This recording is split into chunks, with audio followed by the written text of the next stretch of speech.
Dongeng dari Lampung, cerita rakyat si pahit lidah.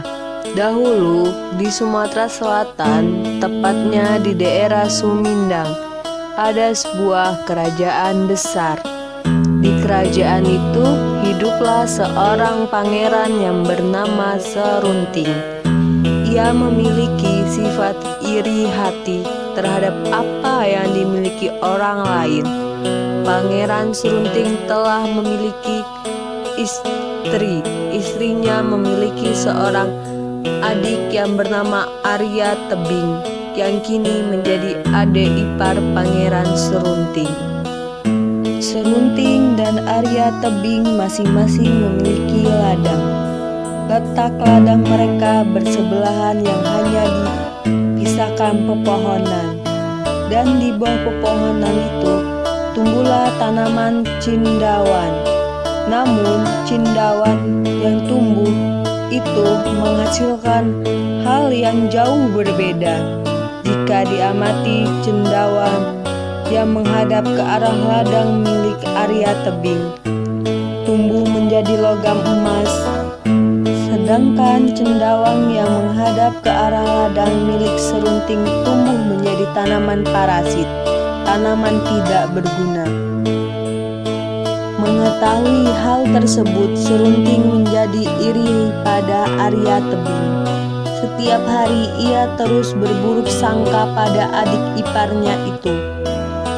Cendawa yang menghadap ke arah ladangku tumbuh menjadi tanaman yang tidak berguna, sedangkan yang menghadap ke arah ladang milik Arya Tebing tumbuh menjadi logam emas.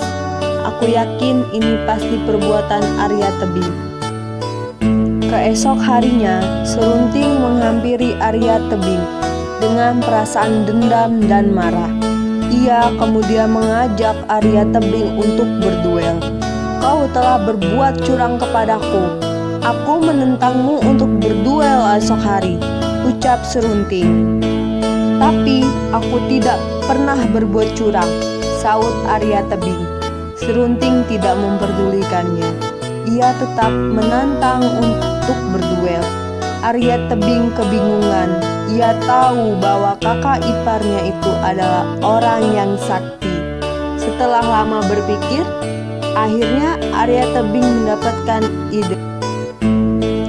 Ia kemudian menceritakan kejadian itu, membujuk kakak kandungnya yang tak lain adalah istri dari Serunting untuk memberitahu rahasia kelemahan Serunting. "Kak, beritahu aku rahasia kelemahan suamimu. Aku dalam keadaan terdesak. Jika aku salah, maka aku akan terbunuh," ucap Arya Tebing memohon. "Maaf adikku, aku tak mau mengkhianati suamiku. Aku tak bisa memberitahumu," jawab istri Serunting keberatan. "Percayalah kak, ini demi adikmu. Jika aku mengetahui kelemahan suamimu, aku tidak akan membunuhnya," bujuk Arya Tebing lagi. Akhirnya istri Serunting tiba melihat adiknya yang memohon. Kemudian ia memberitahu bahwa kesaktian Serunting berada pada tubuh ilalang yang bergetar meski tak tertiup angin. Keesok harinya, sebelum bertanding, Arya Tebing sudah menancapkan tombaknya ke ilalang yang bergetar meski tak tertiup angin. Serunting pun akhirnya terluka parah dan kalah. Serunting mengetahui bahwa istrinya lah yang memberitahu Arya Tebing tentang kelemahannya. Merasa dihianati, akhirnya Serunting pergi mengembara. Ia bertapa di Gunung Siguntang. Saat sedang bertapa, ia mendengar suara Hayang Mahameru. "Wahai Serunting, aku akan menurunkan ilmu kekuatan gaib kepadamu. Apakah kau mau?" tanya Hayang Mahameru. "Aku mau kekuatan gaib itu, wahai Hayang Mahameru. Aku mau kekuatan itu," jawab Serunting. "Tapi ada satu syarat, yaitu kau harus bertapa di bawah pohon bambu. Setelah tubuhmu ditutupi oleh daun-daun dari pohon bambu itu, maka kamu berhasil mendapatkan kekuatan itu, ucap Hyang Mahameru. 2 tahun berlalu, serunting masih bertapa. Akhirnya daun-daun dari pohon bambu sudah menutupinya. Kini ia memiliki kesaktian, yaitu setiap perkataan yang keluar dari mulutnya akan menjadi kenyataan dan kutukan. Suatu hari, ia berniat ingin pulang ke kampung halamannya di Sumedang. Di perjalanannya, ia mengutuk semua pohon tebu menjadi batu. "Hai pohon tebu, jadilah batu!" teriak lantangnya. Dan dalam sekejap, pohon-pohon tebu tersebut menjadi batu. Lalu di sepanjang tepi sungai Iamdi, ia kembali mengutuk semua orang yang ia jumpai menjadi batu. Lama-kelamaan serunting menjadi orang yang angkuh dan sombong. Akhirnya, orang menjulukinya dengan nama si pahit lidah. Namun, saat serunting tiba di sebuah bukit seru yang gundul, ia mulai menyadari kesalahannya. Lalu ia mengubah bukit seru menjadi hutan kayu.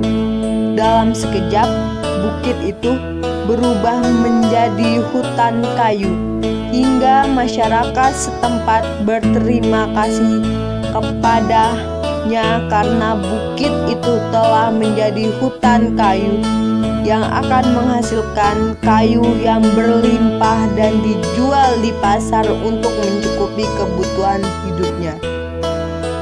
Kemudian ia melanjutkan perjalanan dan tiba di desa Karang Agung. Serunting melihat gubuk tua yang dihuni suami istri yang sudah tua. Serunting mendatangi sepasang suami istri tua itu. Serunting berpura-pura meminta setepuk air minum. Sepasang kakek dan nenek itu sangat ramah dan baik hati. Ternyata sudah lama mereka ingin dikaruniai seorang anak untuk membantu mereka bekerja. Ketika melihat ada sehelai rambut yang rontok menempel pada baju sang nenek, Serunting mengambil lalu mengubah rambut itu menjadi seorang bayi. Pasangan tua itu bahagia dan berterima kasih kepada Serunting. Serunting bahagia bisa membantu orang lain di sisa perjalanannya. Serunting belajar untuk membantu dan berusaha menolong orang yang kesulitan. Namun meskipun kalimat yang keluar dari mulutnya adalah kalimat baik dan untuk membantu orang yang membutuhkan, tetap saja orang-orang masih menjulukinya dengan nama si pahit lidah. Pesan moral dari dongeng cerita rakyat si pahit lidah untuk kalian adalah: manfaatkan ilmu yang telah kita miliki untuk berbuat baik dan membantu sesama. Hati-hati dalam berucap, karena ucapan kita bisa menyakiti orang lain. Terima kasih, Ayunda Delia.